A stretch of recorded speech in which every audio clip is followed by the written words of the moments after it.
Por que que a gente tem que inverter o sinal de um número quando eu passo ele para o outro lado?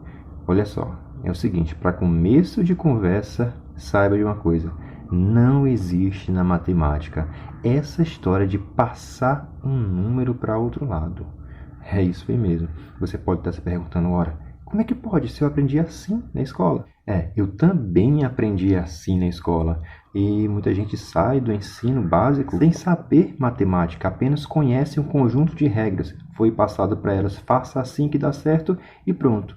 Mas não é bem assim. Nesse caso aqui, com certeza você já deve ter se deparado com várias situações desse tipo, em que você precisa isolar uma incógnita, no caso aqui o x, para descobrir o seu valor. E o que o professor fala? O professor fala que você vai passar um número para o outro lado com sinal trocado. Se é positivo, passa com sinal negativo. Mas não é bem assim que isso acontece. Na realidade, o que a gente faz são manipulações matemáticas com base na lógica, né? E respaldadas por postulados bem antigos, por sinal. Se a gente voltar aí a 300 anos antes de Cristo, a gente vai se deparar com alguns postulados de Euclides, em que um dos postulados diz o seguinte: se adicionarmos parcelas iguais a quantidades iguais, as somas continuarão iguais. E também tem o postulado que diz: se as mesmas quantidades forem subtraídas de quantidades iguais, os restos continuarão a ser iguais. Ora, o que é que Euclides está falando aqui?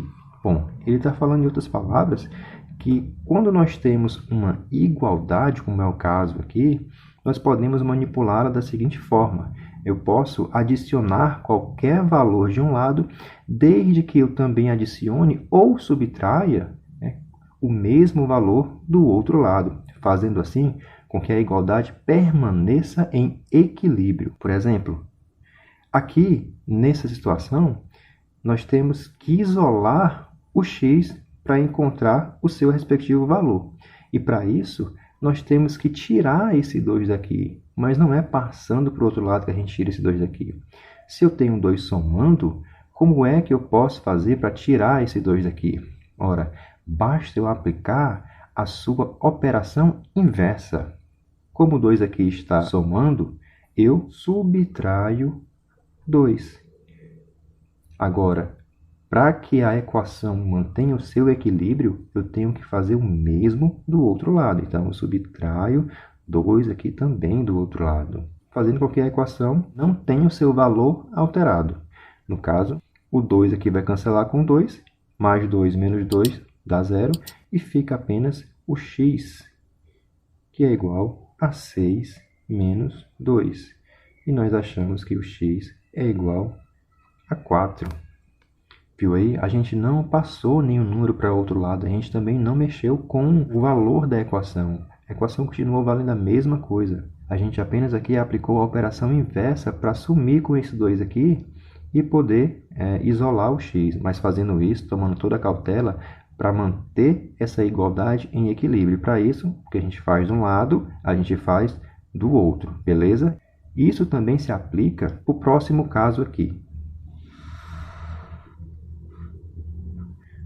Bom, agora eu tenho aqui o 2 que está multiplicando o x.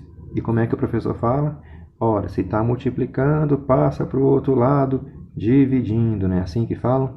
Pois bem, aqui da mesma forma, o 2 não vai passar para o lado de lá dividindo. Não é assim que funciona. A gente vai aqui aplicar a operação inversa desse 2 que está multiplicando para que o x possa ficar isolado, sozinho aí, e então a gente possa achar o valor de x.